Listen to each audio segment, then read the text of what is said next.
This video is sponsored by nothing because I only have 105 subscribers. So enjoy the video. Hey guys, S is back to entertain, and I'm here with another Survivor video, and I have my special guest with me. Hello, it's me, Keenan, Evans' brother. I'm glad to be back. Can't wait to talk about the season. Yeah, so it's been a while since we talked about we did one of these Survivor videos, and the finale of 42 was last night, and I thought that it'd be obviously, just talk about our thoughts of the season as a whole, and just really like also talk about the future of the show, and just really just break it down. So Right, definitely. yeah. So I mean, without further ado, let's get started. So basically, like, what are just your overall thoughts on the season in general? Okay, I can tell you one thing. I think it's pretty obvious. This season was way better than 41's. I agree. It's not even close. It's actually a better season than I thought. I thought going into the season, I thought, oh my god, it's gonna be another just like 41. It's like same stuff, same twists, same people.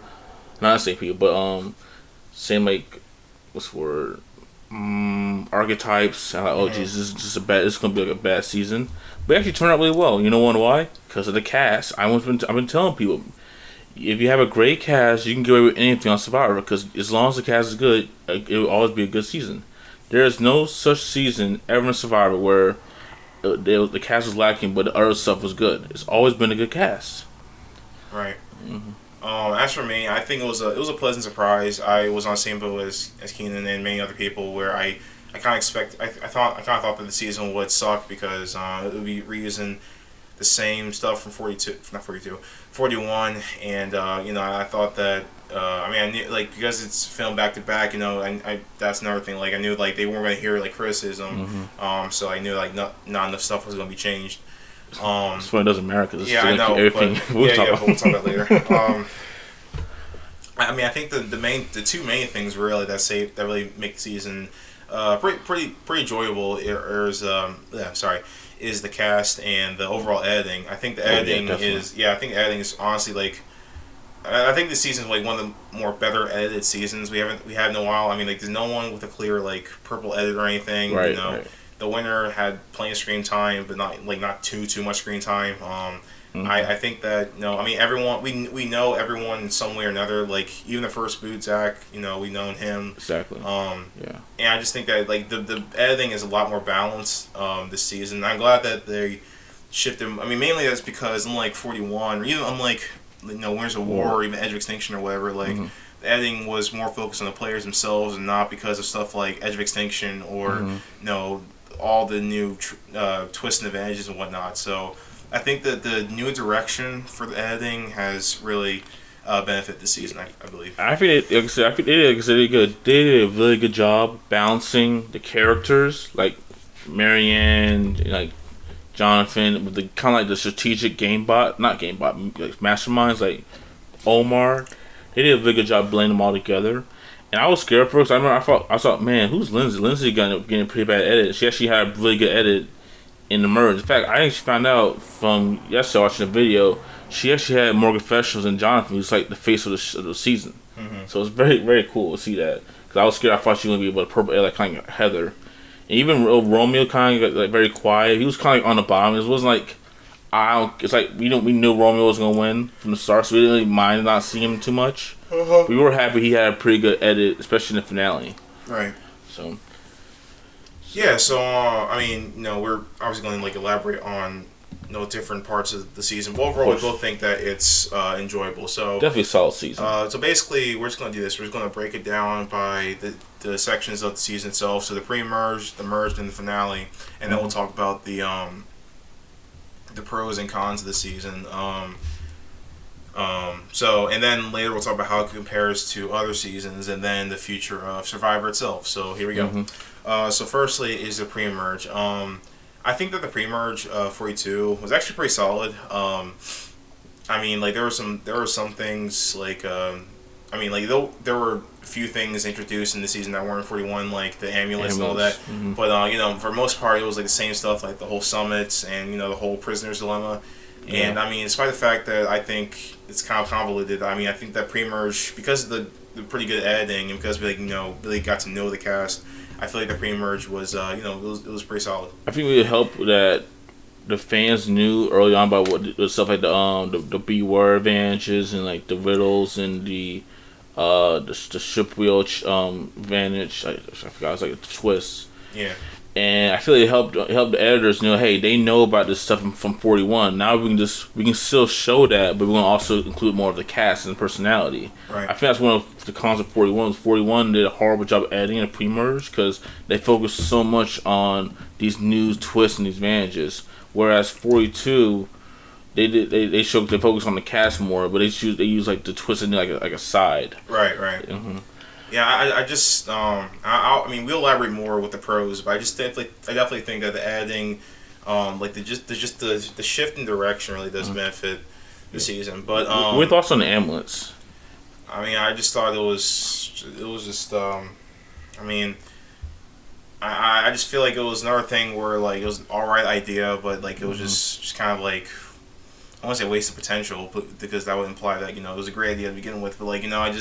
I mean, it's just kind of like there. I mean, like it didn't really it didn't come to play at all because Dre got out, High got out, and then Lindsay didn't play the so. I think it's a good way to do like maybe idols, or I mean I like the fact how like you could either like it's like two dilemmas. You could either work together because if High, Dre, and Lindsay would work together, they would have had like 6 votes, or you could play for yourself and vote those two out to get your idol. Well, it turns out that Lindsay didn't get in the idol, but it didn't really matter because she didn't really play it. So I mean, the thing with me, excuse me, sorry. The thing with me is like, I mean, the amulet will be fine. Like if it was like, its own, like if it was just the amulet itself. If that was it when it comes to advantages, I mean, it would be a little more passable. But like with that alongside like idols and then like the whole stuff with the summer, like it just gets really convoluted, I wish Survivor like just maybe just long as they used to do this all the time in the old seasons. They should like stick with one like major twist and build around it instead of having like all these 4 or 5 twists. Like for example, like there were a lot of seasons like Exile Island was like the major twist, and there wasn't really any other stuff besides maybe 2 or 3 idols. Right. So that's my opinion. I think they should like definitely tone down twists, but we'll get to that more. Yeah. Sorry, go on. So how you feel about like say pre-merge? I thought it was pretty decent in my opinion. I thought you saw like the cast as a whole. You didn't really see any like people like unmentioned besides maybe Lindsay, but you kind of knew she was there. Who do you think was kind of like the face of the pre-merge as a whole? Like, who was the one that stand out the most? Probably Jonathan because of his challenge prowess, if you will. Mm-hmm. I mean, I'll admit the guy was a beast in challenges. So he was. Yeah, and it was quick. We'll talk more about the cast, but it was cool having someone like Jonathan there because like we really don't see challenge beasts anymore. I will get more about the cast as a whole. But challenge beasts never do well. But I like the fact that Jonathan was like very different. But he was also like a beast in challenges. Mm-hmm. So it was really cool to see that. I also like, of course, Marianne was like she was more like the fun person. She had all these funny moments on the pre-merge. You really didn't really see her game to the merge, which I thought she was kind of comic at first. And I also like Tori. I thought Tori was a very interesting character because she was like on the bottom from day one, but she fought her way back to kind of got to the top of Luvu. I think it was called right. No, that was that's from 41, right? Yeah. What's the blue tribe called? Ika, I think. Ika, right. That's right. Yeah. Ika, whatever. And she did a pretty good job. She was definitely funny to watch, and she has some really good moves. I like the fact how she used I forget the chick's name, Swati, as like she said, hey, he's playing both sides. She's playing both sides. We gotta get her out. That's a really good move. Mm-hmm. And it was interesting seeing like dynamics like change. Like you saw like Drea and Romeo become like a big power duo at Ika, and all of a sudden they kind of lost in the merge. We'll get to that more, but overall, I thought the pre-merge was decent. Yeah. Oh, you want to talk about the what's that unanimous vote when Jenny got voted out? Good. Oh, oh yeah. Yeah, what are your thoughts on that? That was really interesting. Tribal Council.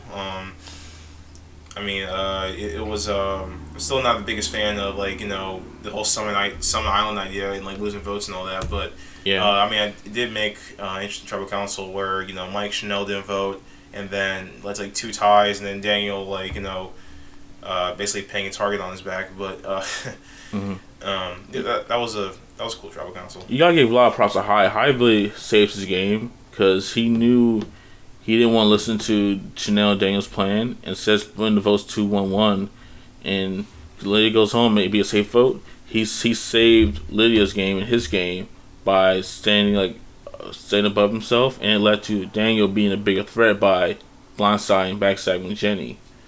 Which kind of sad. I remember in the last video we said I think I won Jenny that she's my favorite to win, or it was maybe Chanel, and she ended up getting like third or fourth person voted out. So I'm like, oh man. So yeah. Do you remember who you had winning first? I remember. I think I said either. I don't remember actually. I think I said either Mike or I forgot. I think it was Mike or Lindsay. I forgot. I think Mike was my winner pick, but I don't remember. I don't think none of us said Marianne. So very ironic, isn't it? Yeah. Okay. So who else do you think was like a big part of the pre-merge?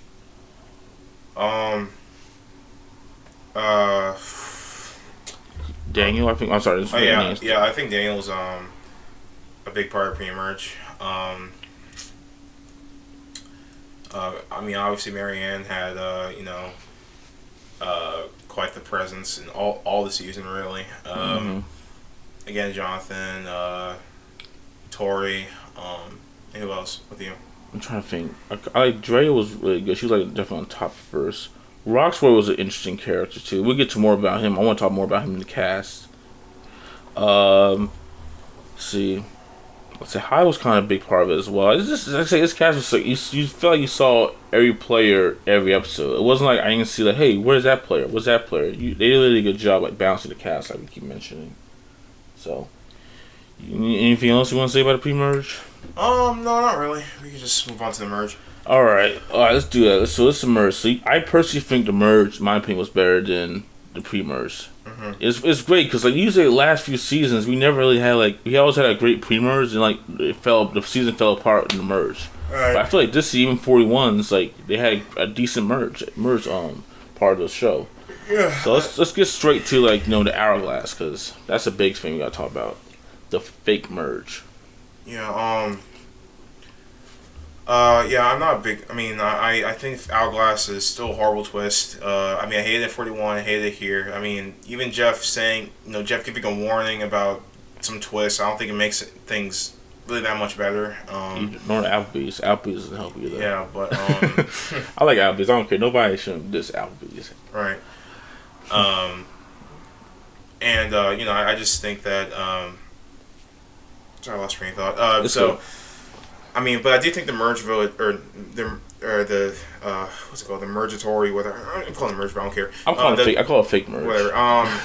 The vote with Lydia I think was really cool because it was like for most of the episode it was like it convinced you that either Marianne or Jonathan or just someone from Taku was gonna be voted out, and then then Omar just last minute just has this whole blindside Lydia and yeah, we're gonna get to more Omar, but that was great gameplay for him, especially the fact that he not only saved his allies. He also he didn't even have a vote. He couldn't even vote at tribal council.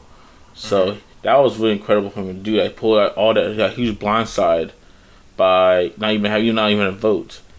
And also, like I said, I don't like the hourglass twist because what happened is everybody's gonna of course they're gonna make the losing team make them win it because you can put a bigger target on your back if you say, oh no. I don't want to be safe. Let the other team win it because they won. All right. Because they saw last season, Roxroy, Erica did it last season. She decided, hey, I want to get immunity. Say on Roxroy because they didn't have the social bonds with the players early on in the merge.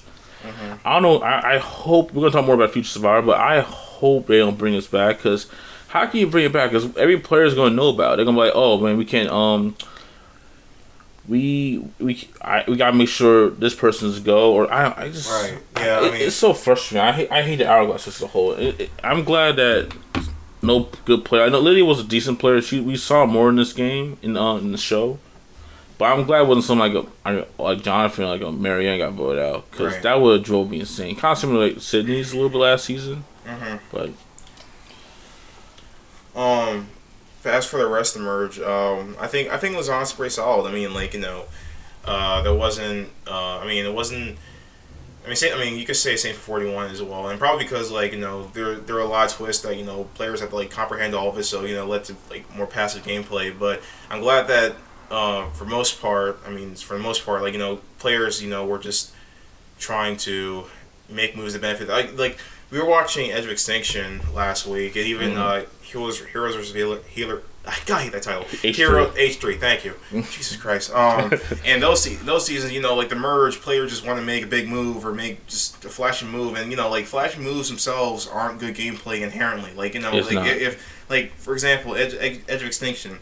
Julia, tries to blindside Eric, and it's a big move on her resume, but she gets voted out in the next episode. So clearly, it wasn't a good move for her. The problem with that mindset is they put a bigger target on their back when they make that big move.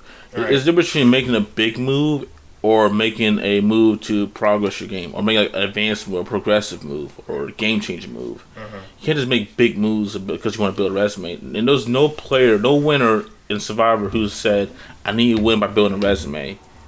No player. You can look it up. I heard no winner said, I need to build a resume to win this game. Yeah, so, it is refreshing to see not so much of that in this season. To be fair, Marianne was kind of kind of on the edge of that when she was trying to get rid of Omar, but at least, to be fair, sorry, that's my foot.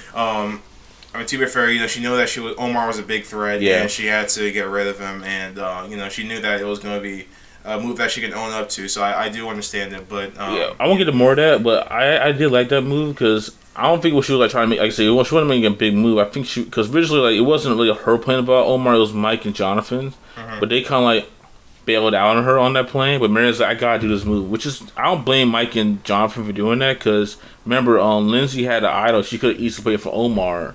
And Omar would have played it and one of them went home. That's actually pretty smart, just in case the idol play.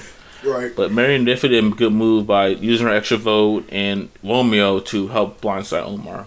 Yeah. Can we talk about Drea's, I call it the ultimate Survivor backpack.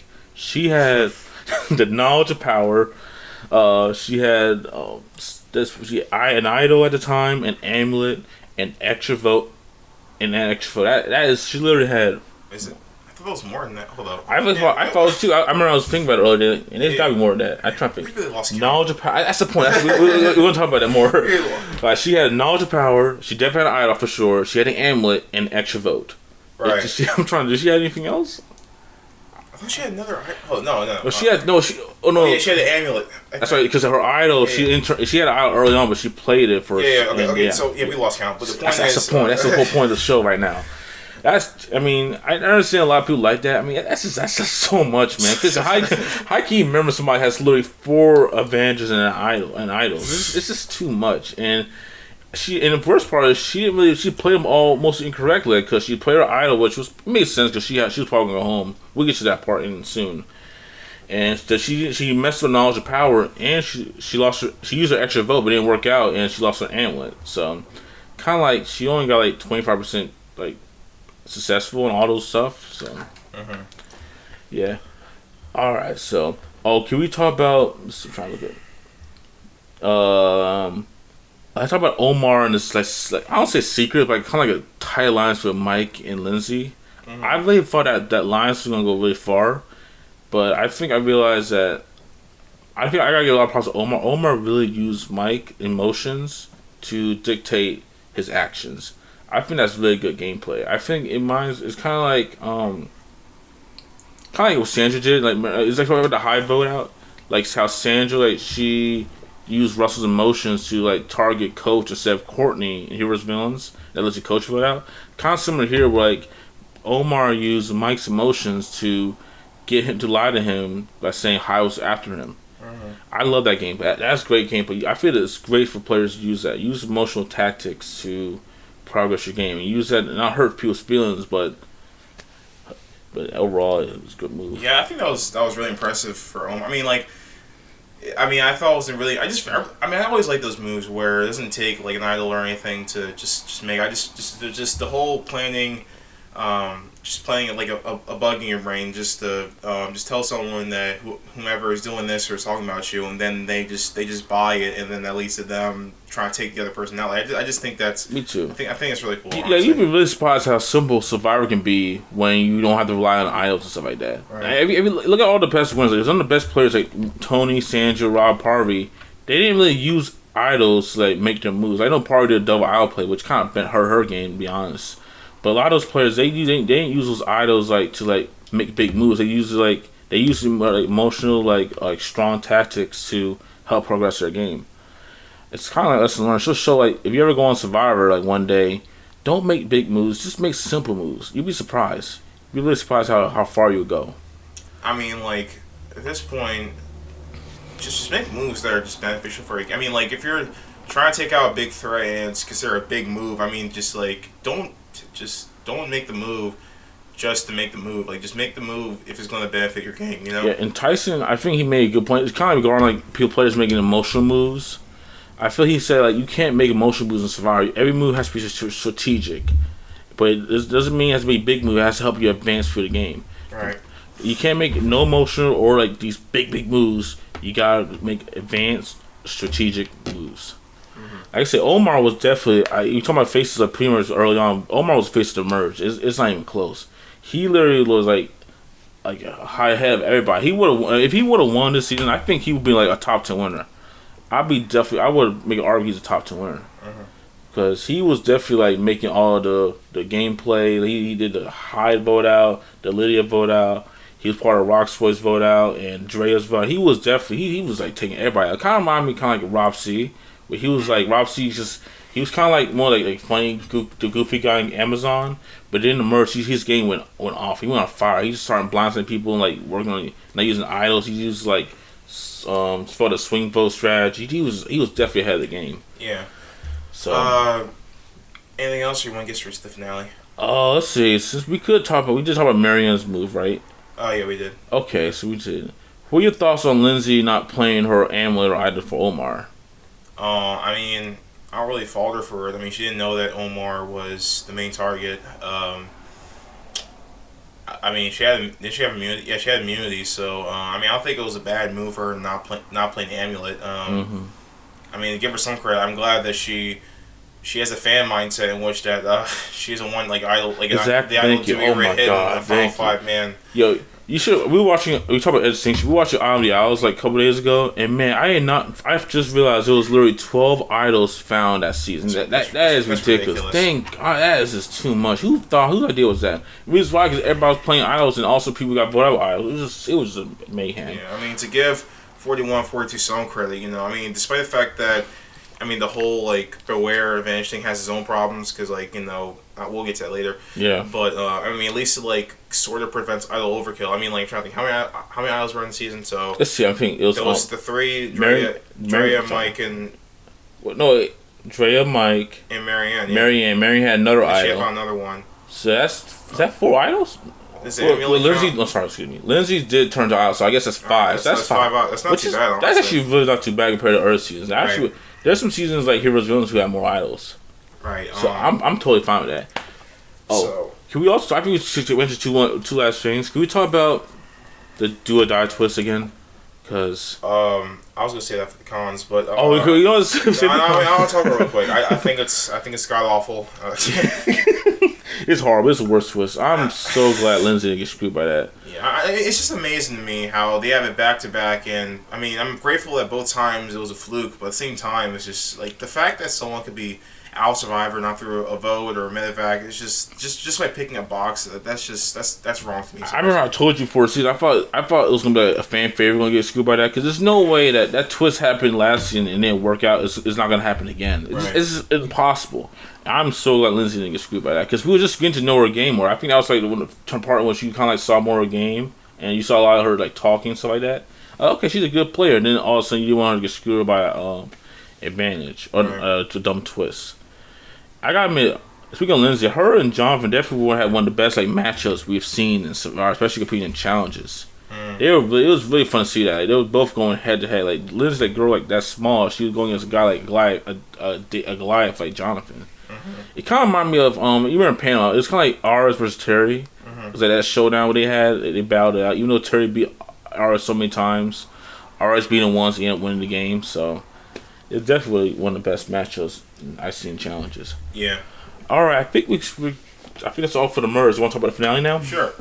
I think finale was it was pretty solid. There was I mean, even though it was reused from Edge of Extinction, I did like the Final Five challenge. I mean, this time it's on land instead of water, but still, I do like stationary challenges. Do you like the concept of them going to a new island and also they try to get a band shirt? Are you a fan of that? Do you think you should keep that? I mean, I find it kind of harmless. I mean, like I don't really like.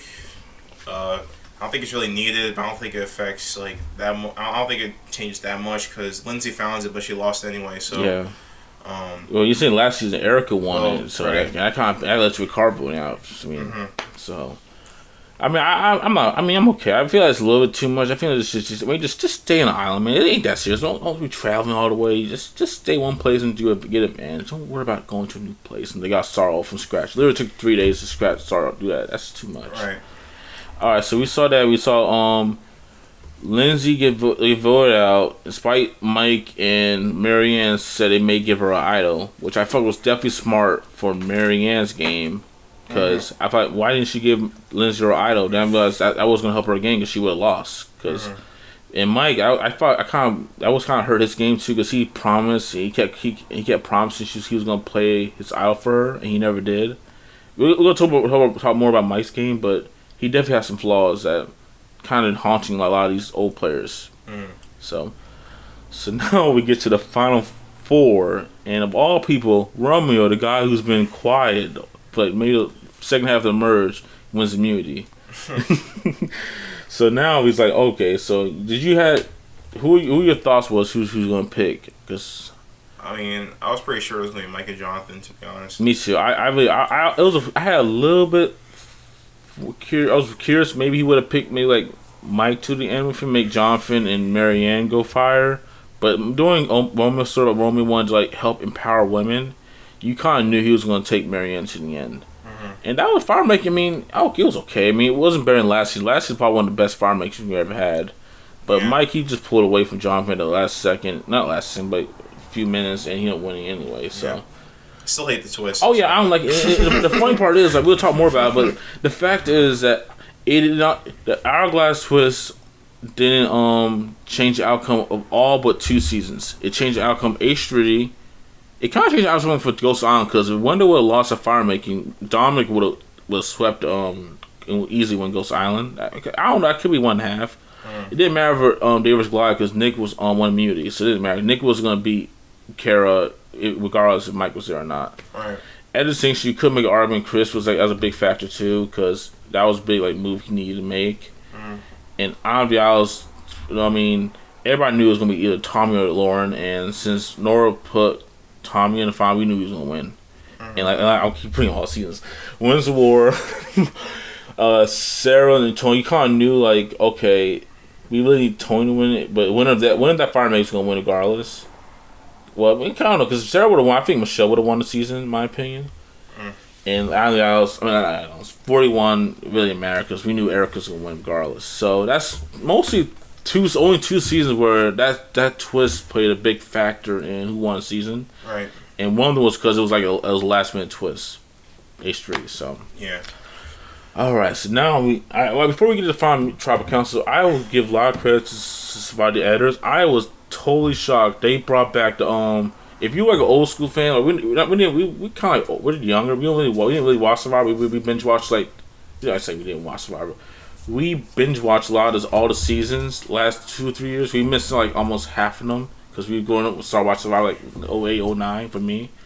And we saw like the first 7 seasons. They used to have like the jury just speak out and just talk about how this player should, how they're gonna win, and how they need to win, and before the final tribal council.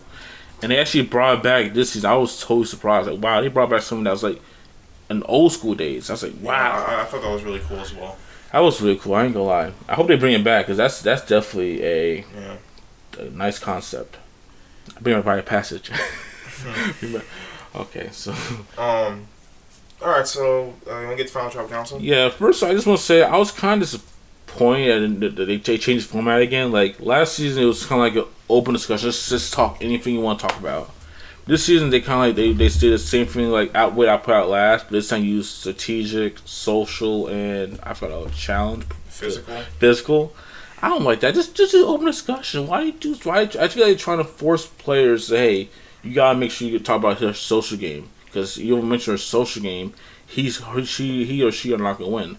And I don't like that. Just let the jury control the field of final tribal council.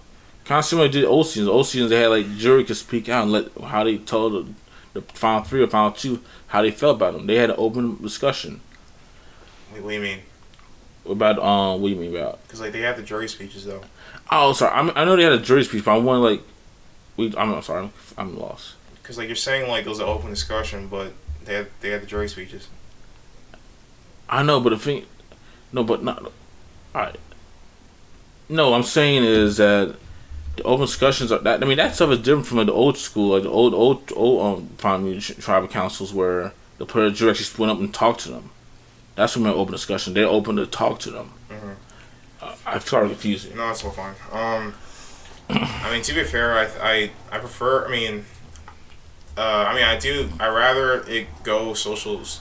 That I prefer it to be like social game strategy and then physical game compared to like outwit, outplay, outlast. Cause at least like with outwit, outplay, outlast, they're different factors of the game, but they all kind of coincide with each other. So it's hard to really define like what you did in the game, how it goes with outlast. Like I feel like if you're doing it by three categories, like social game, strategic game, and physical game, I feel like it's more distinct. So I feel like the Final Tribal Council, it felt like less.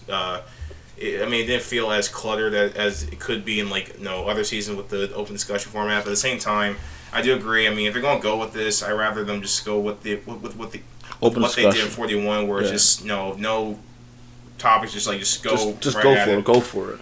And personally, like I said, every Survivor fan agrees with this. I prefer the old school format where they used to like, hey, the jury went up and talked to them, because that was like that was their time to talk to the final three, final two, how they felt, instead of having like some people be left out. I feel like this season did a good job. You feel like you hear everybody in the jury talked. But I know there's been seasons that we've seen, especially like in Fiji era, like those islands where you didn't even see in the jury members talked, and like, wait, who's she? Oh, who's he? So that's my opinion. So let's talk about Marianne. Man, Marianne blew out Romeo Mike 7-1. That was crazy. I was like, wow, I didn't think that she was gonna win that big. Because going in, I thought Mike was gonna get at least 3 votes. I thought he may get Jonathan's, who he ended up getting. Who else she mentioned? Roxroy. It was another player I want to mention. I'm trying to think who it was. I think probably Lindsay. Maybe. We'll see. I was thinking maybe it could be a good chance. But Mike kind of screwed his game up a little bit. He didn't have a really good tribal performance. So. I agree. I think that Mike came into it having a really good shot, but ultimately his final tribal council wasn't too great. I agree with Omar and what you said that. He said that. I mean, if Mike just owned up to his game more and admitted that his game wasn't as as honest as he led to be, then he could have like just got more votes. I mean, to be fair, I think that Marianne's final tribal council was really good. Yeah. And honestly, like I kind of parallels Sandra's final tribal council, heroes versus villains, where I feel like that with both cases. I feel like the final tribal council speech ultimately like really got them to win. I mean, it's not like they didn't play like up to that point, but I feel like that once they truly laid out, I mean, the flaws, the strengths and weaknesses of their games, and that's what got the jury's respect. Yeah. Speaking of Marianne, like parallel with Sandra, I kind of feel like Mike's tribal council kind of remind me of coaches in South Pacific, where like they both play this whole I'm gonna be them honorable integrity. I'm gonna show honor and integrity can work and when you Survivor. And then the thing about that strategy, the whole thing not strategy, a philosophy is Survivor is about you're gonna backstab and blindside people. That's just how the game's been. It's gonna be like this. It's been like that since the first season. So the whole honor and integrity, how you gonna say that? But then you out here blindsiding, backstabbing people. That's exactly how Coach lost South Pacific, because Coach, he never owned up to his backside. He kept saying, "I still put honor and integrity. I still did everything right. I just had to vote you out." While Sophie called him out on it and also outperformed him in the final tribal council, and that's why she won over Code in South Pacific. Kind of what Marianne did to Mike. Mike was getting railed for you this whole you did honor integrity, but you didn't own up to your game, and Marianne owned up to her game. So we all knew Romeo. Speaking of Romeo wasn't not gonna win. I mean, I get props for him for trying. He had a pretty good performance in my opinion, but we kind of knew he was gonna win. So yeah, I think Marianne definitely like sealed the deal when she pulled out her idol and she was like, "Hey, I had the idol and I was like nobody knew about it." That right there made me knew okay, she's definitely gonna win. Yeah. So, how you feel about you? Were you surprised she won 7-1 right before the votes were read? I was fairly confident that she was a contender to win because of her edit and I spoiled too. So. But yeah, it wasn't the same. But I mean, honestly, I kind of expected Mike to get a little more votes. To be honest, I mean, I wasn't surprised they got Jonathan. If anything, I was actually kind of expected. I mean, there was like a small part of me that kind of expected Jonathan to vote Marianne because like I know like at one point he was getting on to Mike about his whole like him having integrity and all that. But I mean, I'm not too surprised that he voted for Mike. I remember one part Jonathan kind of told Mike, "Hey Mike, just tell him you own your game." He kind of felt like he was going to vote for Mike, but he wanted other people to vote for Mike as well. He's like, "Hey, I'm going to vote for you, man. But I need you to like tell the others why they should vote for you." So, but that's crazy. I feel like this Marianne and Erica from last season, they both won 7-1. Yeah, both Canadians. And I know, and funny thing is, like, next season we're not gonna have no Canadians. So like, CBS like, no, they're done. These Canadians they're too powerful. It's funny because we also had Omar was Canadian too. He did really well too. So it's like they're like, oh man, these Canadians they know too much about Survivor. We gotta like dig them out. We gotta like eliminate them. Are we gonna talk about what's next? Like the winners? Are we talking about the winner as a whole? Well, we were just going to talk about the pros and cons, but I mean, just talk about... I'll talk about Marianne a little bit, since it's kind of a good start. So her win, as you know, she's the second Canadian behind Erica to win. She's actually the second black female player to win since Vecepia and Marquesas. That's like 20 years ago. I know. In fact, it's funny, because Vecepia actually won on my birthday, May 19th, so that's pretty cool. And she's the fifth black person to win Survivor after Vecepia, Earl in Fiji, Jeremy in Cambodia, Wendell, and now her. So she's in a pretty good like category with a lot of players, and her win was definitely one of the most dominant. Probably one of the most dominant wins along with Erica since Sandra in Pearl Islands by a female. I'm sorry. She's been dominant, like, but I think vote wise, like she like winning by majority votes. So you're saying she had the most like winning votes by a female winner? I think she's up. I think it's actually. I think it's her tie with. I think it's tied between her, Erica. I think Sandra had. I think 6 or 7 Pearl Islands. I think Kim had the most because Kim got 7 votes in one war. She tied with Heather and Erica. Oh yeah. So what are your thoughts on Marianne as a player, the winner? I think that she was a pretty good player and a pretty good winner. I mean, I think that. I mean, to tell you the truth, I do like how she seems more like. I mean, she did have flaws in the game, but I feel like that kind of makes her as a winner more compelling for me. I mean, like, I would rather winners, do their best. I mean, like, I'm not gonna say Bob was a better winner than Tony because he had more flaws in his game, but I feel like that. I feel like that Marianne, she had missed her strengths and weaknesses during final tribal council. So I mean, it's not like she like played like an all around perfect game. And well, definitely not. Yeah. So I mean, I'm just like the main thing is I'm satisfied with the winner, so that's probably what matters the most. I think the female Marianne. One thing I like about her game as a whole, she was like you knew her from the start. I'm very happy because like a lot of like the last few years we have not like a lot of female winners like Erica last season, even Sarah on Game Changers last 2 female winners. They had no good at. They were very quiet through the game. You really didn't know about them. Then when they won, they're a good player, but we didn't know too much about. It took them like 42 seasons, but they finally like added the female winner. I know they finally added. I don't know who's maybe editors are mostly female now, but they finally added a female winner from the start. You never see that besides like maybe someone like a Sandra or maybe like Earl winners like Parvati.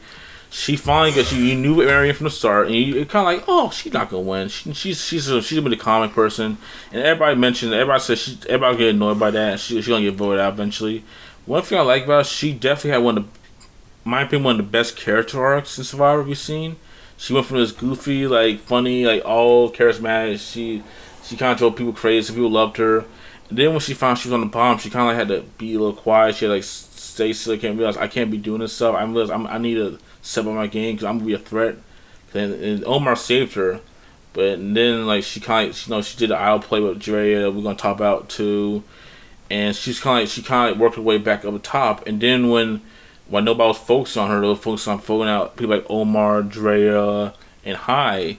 She saw I'm gonna make the move now, where she lined with Mike secretly. She still kept in contact with Lindsay and Omar until Omar had to go home. And she definitely kind of moved her game. Like she put her in the best position ever.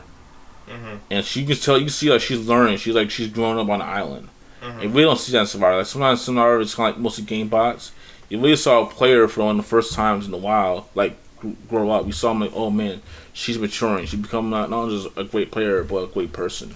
Right.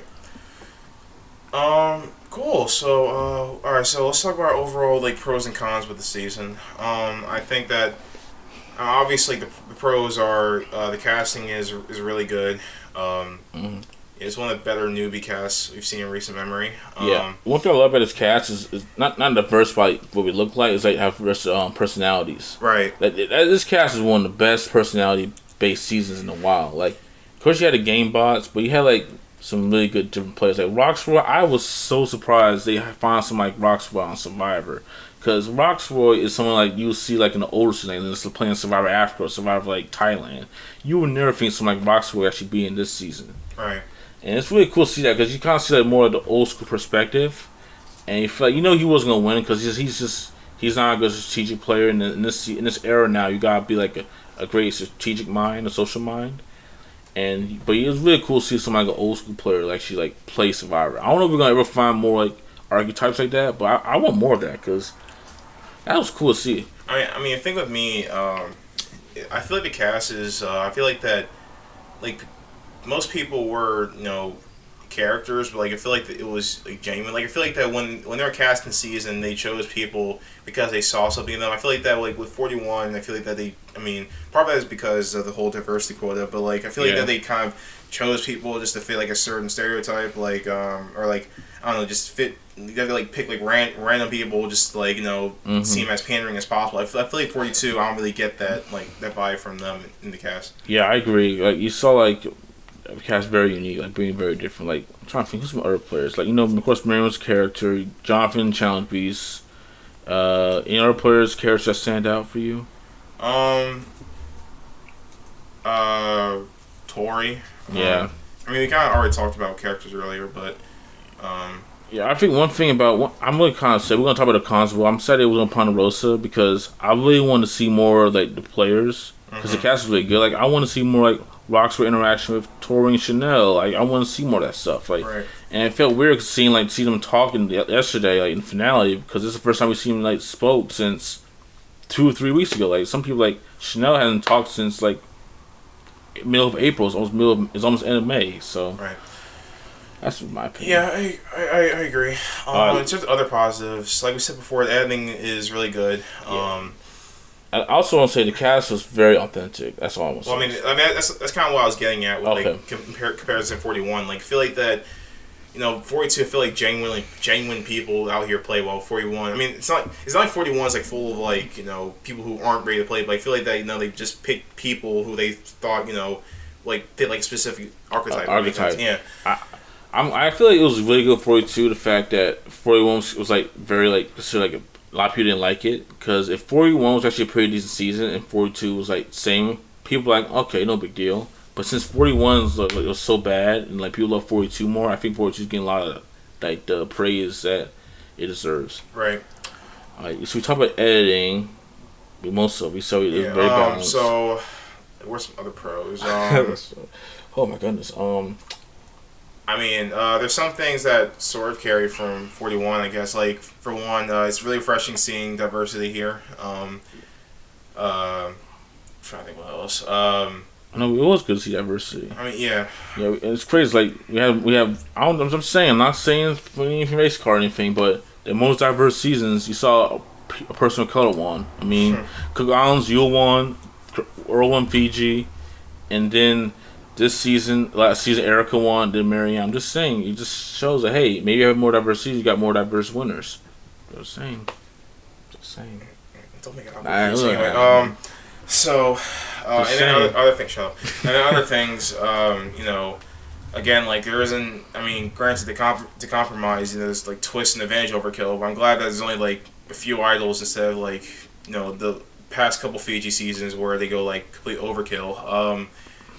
Try the other positive. I mean, I just, like, overall, like, the season is just a joy to watch, so, I mean, it's, like, kind of hard to just pick, like, little positives, like, throughout, but... Yeah, but it does have flaws, I think it's time to talk about it. Alright, so, number one is the same thing in 41, and all the other Fiji seasons, really.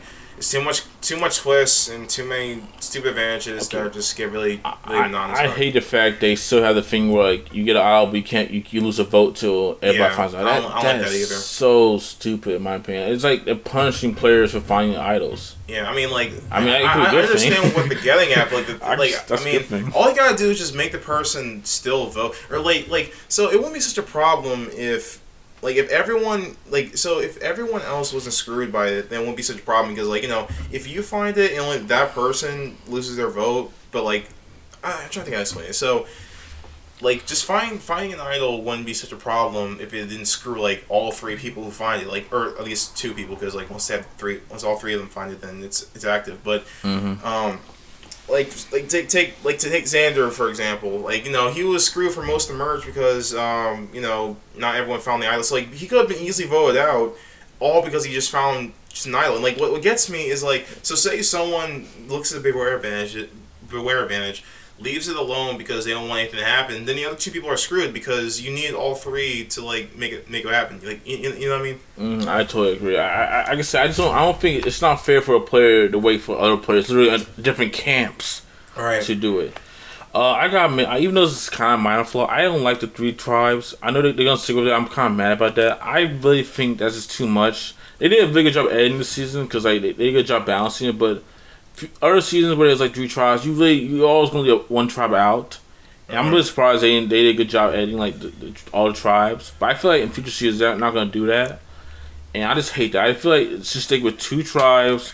And I think this is Tri-Star. I think Tri-Star is one of the best twists in Survivor, because even though it benefits the screw players' games, I think it's still a unique twist. I'm actually kind of surprised they actually may possibly get rid of it. We gotta bring up the summit. I think the summit was. I mean, it's okay, but I just think that's too much. I think it's just basically like Exit Island, but you get an advantage every time. Pretty much, yeah. Oh, the Isles or Ghost Island, which is like, but instead of like you don't do anything, you don't get anything sometimes. You actually get something every time. So, I gotta bring up. I'm sorry, the challenges suck again, just like last season. I'm sorry. I know. Back when I watched Survivor, some of the challenges were amazing. Some of the challenges I saw were mesmerizing. A lot of challenges were based off like the culture of the season. Like, watch Survivor China. China's most challenges they had were based off like stuff like in China. Like they had just a samurai one time. They went to a China house to just the challenge there. They had a food eating challenge based on like Chinese delicacies.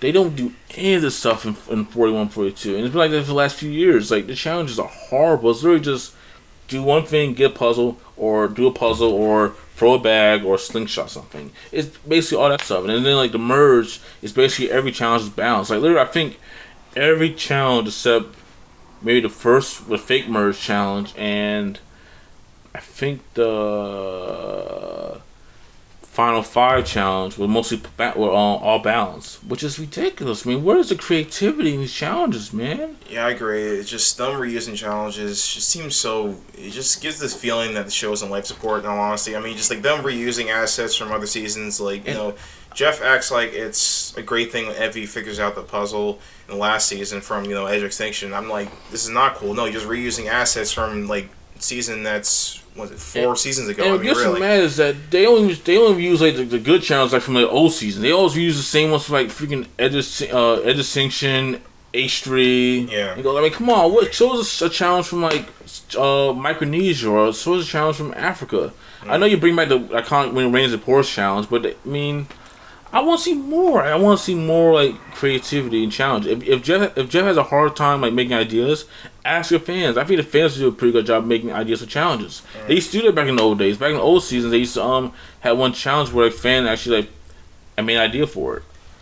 Yeah. So I just feel like I'm just sick and tired of seeing these easy challenges where some of these challenges old seasons were like hard and grit and mostly endurance. I'm tired of seeing the the last final music challenge with the ball show, like from Tocantins, Cambodia, David's Live wins the war. I'm tired of seeing that. That's the fifth time it's been in the final music challenge, which is too much. I'm just tired of it, man. Yeah, I agree.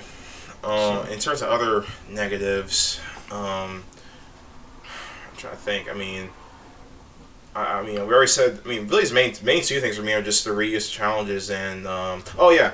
We totally forgot the after show. Oh no! Don't do that. No. Okay. Oh no. So I mean, I'm just gonna be honest, and Keenan can vouch for me here. I much prefer the reunion shows over the after show because that after show yesterday was just so boring. I mean, the thing with the reunion show is I feel like the production doesn't understand that the reunion show is supposed to be not just. It's supposed to be three things really. It's supposed to be the way the winner is revealed. It's supposed to be the cast. Seeing the entire edit and reflecting on how they're portrayed, and lastly, it was a way for the cast to get all together and just like get all dressed up and just look nice because like it's the end of the season and you gotta say farewell in some way or another. Like by getting rid of the reunion show, it's just and just replacing it with this after show. It's just it's I get they're trying to be more raw, but it just seems so budgeted. I hate I hate the idea of them being raw because it's not acting like old seasons didn't have raw moments in the reunion show. Remember the part like a couple years ago when Adam cried? It was like a very emotional moment. That was raw. Right. Remember in All Stars, what everybody considered also one of the best reunion shows because there was some raw moments. Like Big Tom was really hating on Rob for talking about his son. Jerry literally got booed so hard she left the reunion show. That's raw moments. I mean, I'm sick and tired of the whole saying, "Oh, it's raw," but I mean, it's always been raw moments in reunion shows. You just been lazy last few years. Only have 15 minutes of a reunion show, but you don't see that moments like that no more. Mm-hmm. And that's reunion show. Like I remember I saw Survivor Special. This is a good channel you should watch. Phil, one of the main people, he made a good point saying this is like a life changing moment for people. Like people can go to LA for the first time, like see family, hang out, take family with them. They get a great moment, and it's just a beautiful moment. Like not only that you win Survivor in front of your family, you run to this out of stage and hug your parents and your siblings. Now you can't get that anymore. You don't get that no more. And it's a beautiful moment. Like you have everybody looks nice. You see, hey, he gained a lot of weight after the show. He looks nice. She looks beautiful.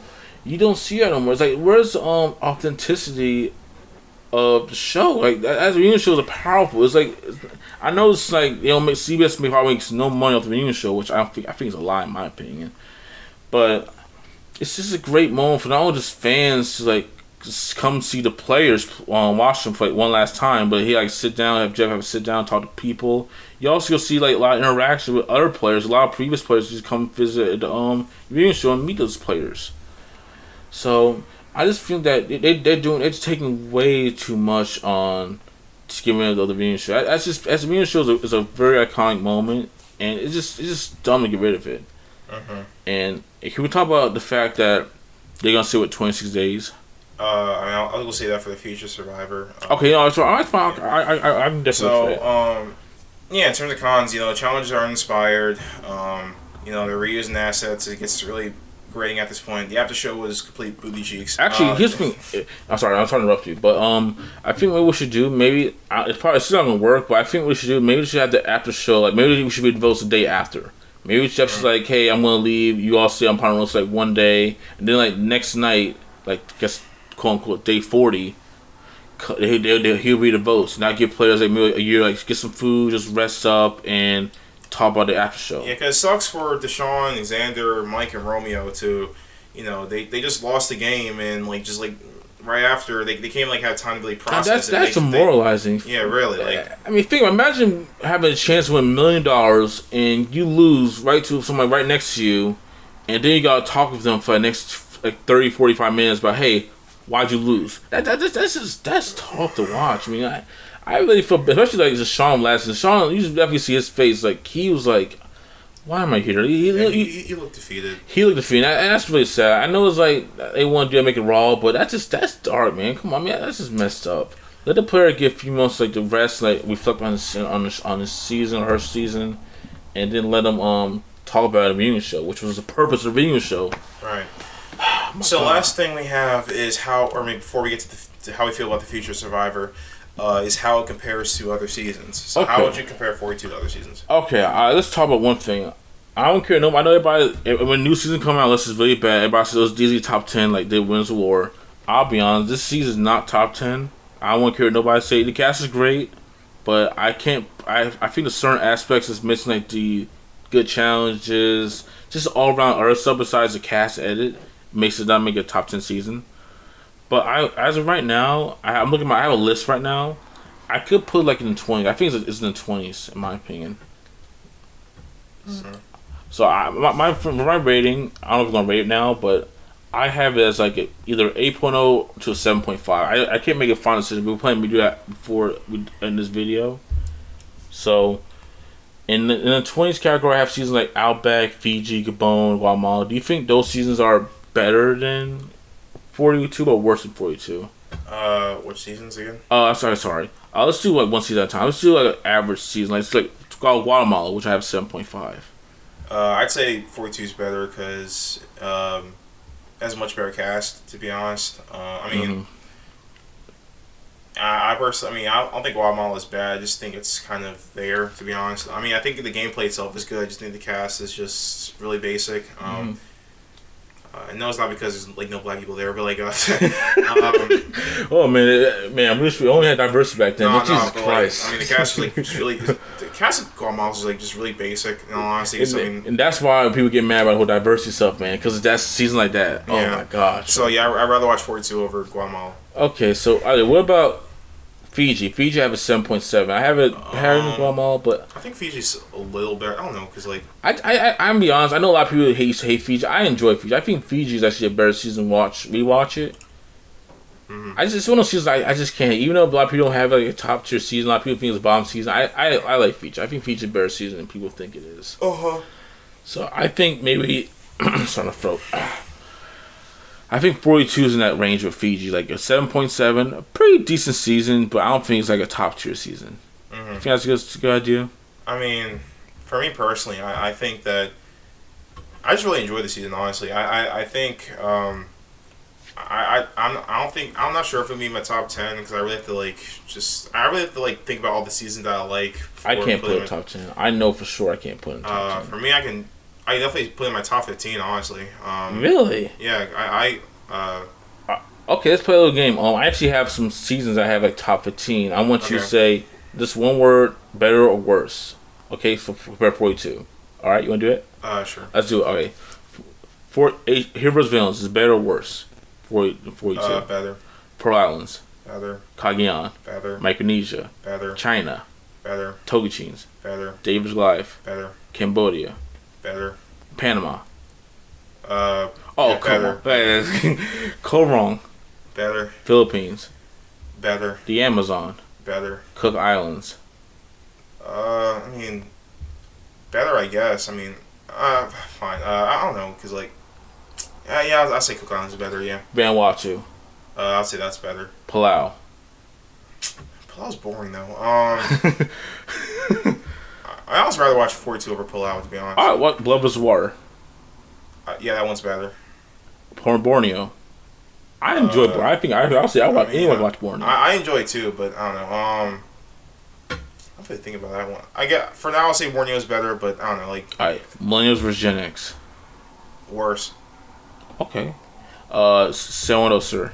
Better. Samoa. Probably. I mean, if it had a better edit, then I would say it's much better. But like, I don't know. I know it. I'll be honest. I know it's kind of going off topic, but Samoa will be a top 5 season with that good edit. Yeah. Anyway, All Stars. You think 42 is better than All Stars? I don't know, cause like, I think it's better than All Stars. Yeah. Okay. All right. So as of right now, it looks like that you have kind of like, by the way it looks, you may have 42 as an 8.0. I suppose, yeah. All right, so I think that makes a good final indication. So the rankings of 42 have as an 8. A solid. Probably not the top 10, but definitely like in the top like 20, like bottom 20. Not bottom 20, bottom like 10s, and like close to the top 20s. So that's a pretty good spot. I think I agree. I think 802 is a better season, and definitely is a definitely 8.0. All right. Definitely better than 41. That's all that matters. So yeah. All right. So we kind of did a comparative seasons, like we talked about. It. So we have like in the All Stars to Fiji range. All right. So what's next? Well. All we got now is just how we feel about the future of Survivor. Oh God! Oh jeez! If this is probably if this wasn't like future, we'd talk about the cons of it because Survivor right now as a whole, I think it's falling apart. I'm dead serious. I hate to say that, but I think I told you this earlier. 42 is probably gonna be like the last great season of Survivor. Yeah, I think so too. I just think there's just no way a season like 43 and 44 can be just as good as this 42 if they keep the same stuff. Right. Because first of all, you already ticked off a lot of fans. Fans, one of the big reasons why they watched this season 42 because they thought, hey, it may be like last season with twists and advantages like that stuff. So I mean, who cares? I'll be watching this one more time. But the fact that Jeff literally said that we're gonna keep everything back in 43 and 44 in the future Survivor because this is gonna be the new era. Whatever. It's that makes me feel okay. He doesn't care about us no more. Look, here's how I see it. I got nothing against Jeff personally. I think that as a guy, you text me. I'm sorry. As a guy, he seems really nice. I mean, if I saw him, then I'd say hi. But I just as a showrunner, I just think he leaves a lot to be desired. I just think that he thinks he knows what's good for the show, and I mean, like granted, I mean, if we talked about this like years ago, I would have been more skeptical because like a while back I really wanted to apply for the show, and now it's just like this is getting way too much. Like it's just if it ain't broke, don't fix it. Like the fact that like the 26 days, I understood it happening for 41 and 42, I guess, because of COVID and all that, but the fact that he's sticking with it. It's just like it just feel like every post Winners of War season, like every season has every winner has an asterisk with it because they didn't play to the 39 days, they played to 26 days. That's just the 39 days is a trademark. When you think of Survivor, when I'm only thinking of Jeff and Tribal Council, you think of 39 days because every season except Australian Outback at the time played 39 days. That's a trademark. Right. Every player knows, hey, we're going to Survivor, you're going to play 39 days of hard work and grit on an island. And think about it, 26 days, that's sort of like, so I think someone mentioned on Russell Hance's video, like, that's kind of like what the third or fourth jury member gets voted out. Exactly. You still got 2 weeks of island, like living on an island. You got 2 more weeks. And a lot of players, even like past players have said that, man, that's messed up because the thing is that you really feel like you're about to collapse. You really feel like your body is like falling apart on day 30. Like, those days was when it gets tough. 26 days is not tough. They can make this whole thing about, this is going to be a tough season because they have no rights, which is so stupid because they've done so many seasons where they didn't offer like rights on seasons. Like Russell even mentioned in his video from Samoa that they didn't have rights from day one. So that except you start lying to the fans by saying it's gonna be a hard, great season because every fan knows that 26 days is easier than 39 days. And I just think there's other changes that just make the show seem just more like it's on life support. Like the whole thing about the reunion, just them getting rid of the reunion show, them reusing the same assets from challenges, and like they don't care. I mean, like the fact they don't care. No, they stuff like the hourglass twist and do or die twist. I mean, even though those are like inherently terrible ideas, there's a good chance that they're going to. I mean, at least I don't know about hourglass twist because even players of 41 hated it, but like.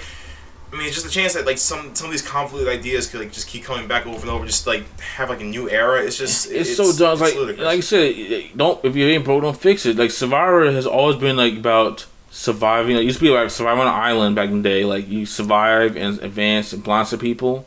But now Jeff literally, I keep telling you this before, they turned to Mario Party. It's like Mario Party now. It's like who has the best advantages, who has the best luck with idols. It's really based on that now, and it's so frustrating. As like a fan, I can't imagine people like who watched the show for like the first season like 22 years ago, and they seeing this stuff now. Like this is so disrespectful because like he doesn't even care about the older fans who've been supporting them for 22 years. He cares about the little like 8-year-old and 10-year-olds who are gonna be future players because they don't matter because what they'll do is they'll be like older, they'll be able to apply and get on the show. They won't old people lose interest in it. We have been supporting him since day one. This is what he does to us. I just think it's amazing how they had all this time to really reflect on how the game has been very like idle and advantage heavy and like so quarantine instead of really like stepping back and think about maybe they're going a little bit too overboard. They add more and more. It's just like that just says a lot about Jeff's show running ability. And the worst part, he said like before 41 era, it's gonna be it's so gonna be different. It's gonna be kind of be like old school. It's gonna be like more old school format, like mentality. Okay, oh my god, they're gonna bring back old school formats, meaning less idols, which they did a pretty good job of that. Maybe like decent more social games. But no, just literally just like I said, Mario Party now. It's like who has the best idols advantage to win the game now, which is such a shame. Really is like because I feel like they're taking the cheap way out. They keep making excuses about like I don't want to say the word because I don't want you to get like demonetized. The pandemic. They want to use the pandemic as an excuse, but hey, we can't do 30 days because of the pandemic. That's a lie because you can, but they don't care. Like I said, I'm sorry I'm ranting right now, but I've been wanting to say this for the last few days.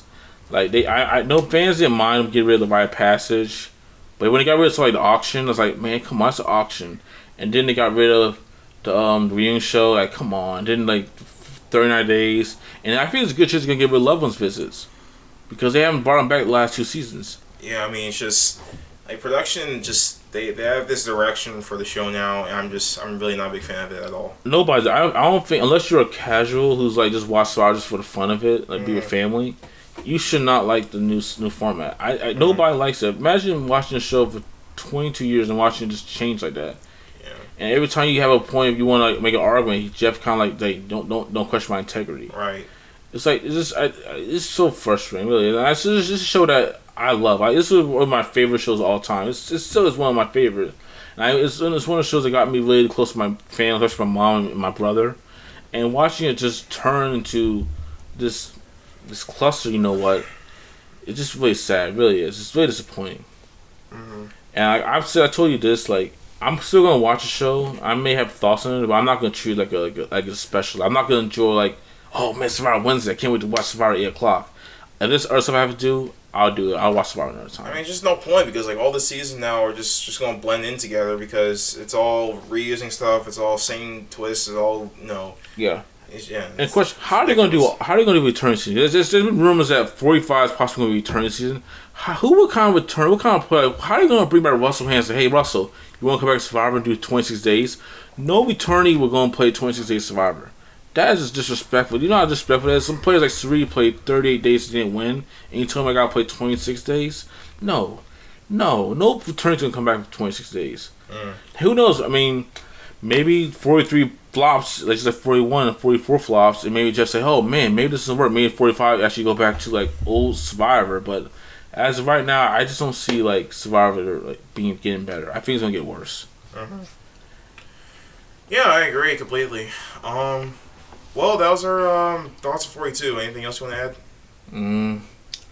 I like to say, even though I was ranting the last few minutes about like the future Survivor, I do give credit. I did enjoy this season. I did enjoy watching with you and family, and I'm really glad we spent this time doing that.